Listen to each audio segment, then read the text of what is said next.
রবীন্দ্রনাথ ঠাকুর জন্মগ্রহণ করেন 7 মে 1861 সালে জোড়াসাঁকো ঠাকুরবাড়িতে।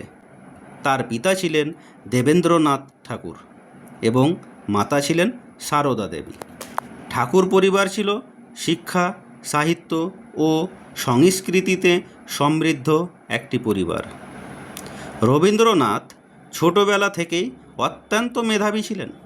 তিনি প্রথাগত বিদ্যালয়ের কঠোর নিয়ম খুব একটা পছন্দ করতেন না, তাই বেশিরভাগ শিক্ষাই তিনি বাড়িতে বিভিন্ন শিক্ষকের কাছে গ্রহণ করেন।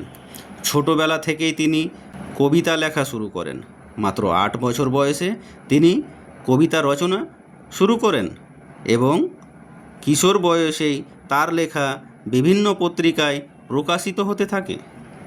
1878 সালে তিনি উচ্চশিক্ষার জন্য ইউনাইটেড কিংডম এ চলে যান। যদিও তিনি আইন পড়া সম্পূর্ণ করেননি, তবে পশ্চিমা সাহিত্য ও সংস্কৃতির সঙ্গে পরিচিত হয়ে তার সাহিত্য চর্চা আরও সমৃদ্ধ হয়। রবীন্দ্রনাথ ঠাকুরের সাহিত্যকর্ম অত্যন্ত বিস্তৃত। তিনি 2000-এরও বেশি গান রচনা করেন, যা আজ রবীন্দ্রসঙ্গীত নামে পরিচিত। তার উল্লেখযোগ্য গ্রন্থগুলির মধ্যে রয়েছে গীতাঞ্জলি, গোরা, ঘরে বাইরে, চোখের বালি, শেষের কবিতা। তার কবিতা, গল্প, উপন্যাস ও নাটকে মানবতা, প্রকৃতি, দেশপ্রেম এবং জীবনের গভীর দর্শন ফুটে উঠেছে। 1913 সালে তার কাব্যগ্রন্থ গীতাঞ্জলি ইংরেজি অনুবাদের জন্য তিনি সাহিত্যে নোবেল পুরস্কার লাভ করেন।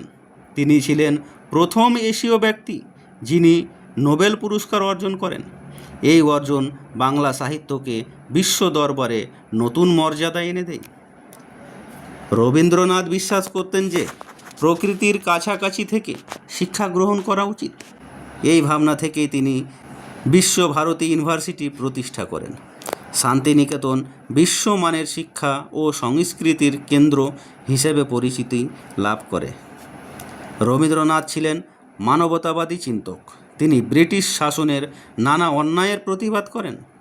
1919 সালে জালিয়ানওয়ালাবাগ ম্যাসাকার এর প্রতিবাদে তিনি ব্রিটিশ সরকারের দেওয়া নাইট উপাধি ত্যাগ করেন।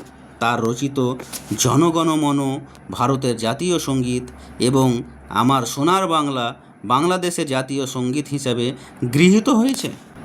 জীবনের শেষ সময়েও তিনি সাহিত্যচর্চা, চিত্রাঙ্কন ও শিক্ষা বিস্তারে নিজেকে নিয়োজিত রাখেন। দীর্ঘ সাহিত্য জীবনে তিনি হাজার হাজার কবিতা, গান, প্রবন্ধ ও গল্প রচনা করেছেন। 7 আগস্ট 1941 সালে তিনি কলকাতার জোড়াসাঁকোর পৈতৃক বাড়িতে শেষ নিঃশ্বাস ত্যাগ করেন। রবীন্দ্রনাথ ঠাকুর শুধু একজন কবি ছিলেন না, তিনি ছিলেন এক অনন্য মানবতাবাদী, শিক্ষাবিদ ও বিশ্বমানব। তার সাহিত্য, গান ও চিন্তাধারা আজও বাংলা ভাষাভাষী মানুষের হৃদয়ে অমর হয়ে আছে। তার জীবন আমাদের শিক্ষা দেয় জ্ঞান, সৃজনশীলতা, মানবতা ও দেশপ্রেম মানুষকে চিরকাল বাঁচিয়ে রাখে। Thank you so much watching for my video.